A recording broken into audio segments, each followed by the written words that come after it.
উচ্ছেদৰ পৰা বাচিবলৈ জুবিনক লৈ এতিয়া ৰাজনীতি কৰিছে মিয়াই। মুখ্যমন্ত্ৰীৰ চাঞ্চল্যকৰ অভিযোগ নলবাৰীত হিমন্ত বিশ্ব শৰ্মাই কৈছে যে অসমৰ মানুহৰ মূল চিন্তা হৈছে মিয়া। মিয়াই মিয়াক সমৰ্থন কৰে। অসমৰ মানুহে কেতিয়াও তেওঁৰ পক্ষ নলয়। জুবিন গাৰ্গৰ নামত একাংশই ৰাজনীতি কৰি আছে, য'ত বেদখলকাৰীক উচ্ছেদৰ পৰা বচাব পাৰে।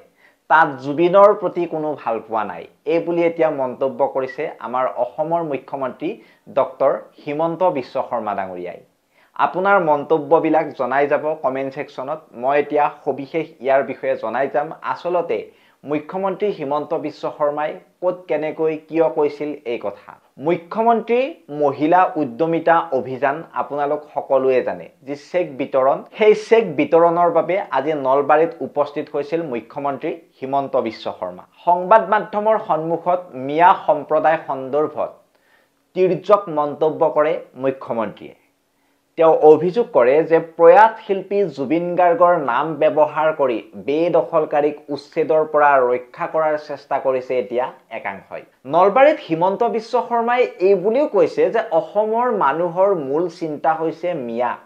যিয়ে মিয়াক সমৰ্থন কৰে, অসমৰ মানুহে কেতিয়াও তেওঁৰ পক্ষ নলয়। জুবিন গাৰ্গৰ নামত একাংশই ৰাজনীতি কৰি আছে, য'ত বেদখলকাৰীক উচ্ছেদৰ পৰা বচাব পাৰে। তাত জুবিনৰ প্ৰতি কোনো ভাল পোৱা নাই, তেনেকুৱা ধৰণৰ মন্তব্য কৰিছে এতিয়া মুখ্যমন্ত্ৰীজনাই। আৰু লগতে যেতিয়া জুবিন জীয়াই আছিল তেতিয়া মোৰ কথা কৈছিল, আমি জুবিনক প্ৰকৃত শ্ৰদ্ধা জ্ঞাপন কৰিছোঁ। মৃত্যুৰ পিছত জুবিনৰ প্ৰতি ভাল পোৱা প্ৰদৰ্শন কেৱল উচ্ছেদৰ পৰা মিয়াক ৰক্ষা কৰাৰ বাবেহে। অসমীয়া মানুহে জুবিনৰ প্ৰকৃত অনুৰাগী। কোনোবা মিয়াই তেওঁলোকৰ জলচাত জুবিনৰ ফটো ৰখা আপুনি দেখিছেনে, এই বুলিও কুৱেশ্যন কৰিছে। তেওঁলোকৰ ধৰ্মীয় স্থানত জুবিন গাৰ্গৰ ফটো ৰখা দেখিছেনে, এই বুলিও কৈছে মুখ্যমন্ত্ৰী হিমন্ত বিশ্ব শৰ্মাই। জুবিনৰ ফটো মন্দিৰত ৰখা হৈছে, কিন্তু মিয়াৰ মছজিদত জুবিনৰ ফটো আপুনি দেখিছেনে? এতিয়া 21 ডিচেম্বৰত গৌৰীপুৰত এখন বিশাল ইজতুমা হ'ব। তাত জুবিনৰ ফটো ৰাখে নে নাৰাখে ময়ো চাম, এই বুলি কৈছে মুখ্যমন্ত্ৰী হিমন্ত বিশ্ব শৰ্মাই। গতিকে জুবিন গাৰ্গৰ সত্তাক জীয়াই ৰখা তথা বেদখলৰ বিৰুদ্ধে চলা উচ্ছেদ অভিযানক লৈ ৰাজ্যত বিতৰ্ক হৈ থকাৰ সময়তে এই মন্তব্য কৰিছে মুখ্যমন্ত্ৰীয়ে। জুবিন গাৰ্গ অসমৰ অন্যতম সাংস্কৃতিক আইকন আছিল।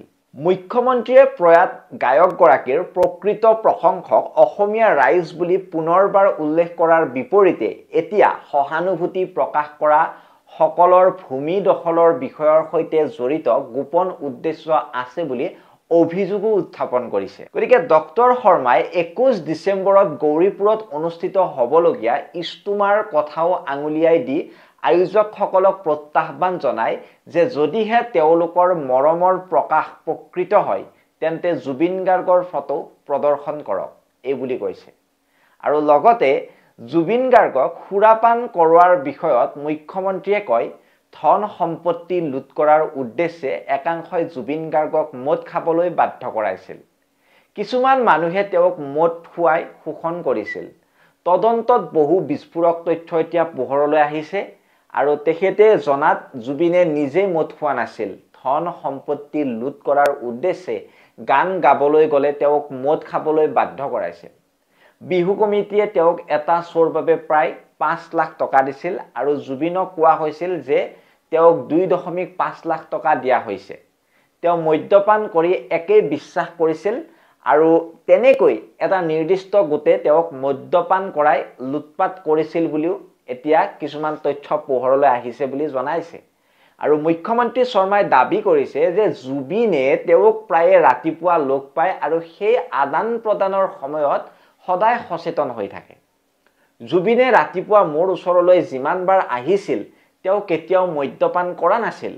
সন্ধিয়া তেওঁ কোৱা কথাবোৰ কেৱল তেওঁক মদ্যপান কৰাই দিয়াৰ বাবে আছিল। আৰু তেওঁৰ মৃত্যুৰ তদন্ততো একেই কথা পোহৰলৈ আহিছে যে জুবিনক মদ্যপান কৰোৱাইছিল আৰু তেওঁ নিজে মদ নাখাইছিল।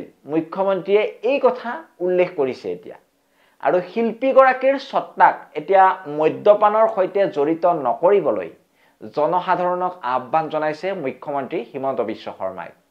আৰু তেখেতে কৈছে যে মই জনসাধাৰণক অনুৰোধ কৰিম যে জুবিনক মদৰ সৈতে জড়িত নকৰিব। অভিযোগনামাত জনসাধাৰণে এই বিষয়ে অধিক জানিব পাৰিব। মোৰ জীৱনত মই জুবিনক 50 বাৰতকৈও অধিক লগ পাইছোঁ। তেওঁ কেতিয়াও মদ্যপান কৰা নাছিল যেতিয়া নেকি মোৰ ওচৰত আহিছিল।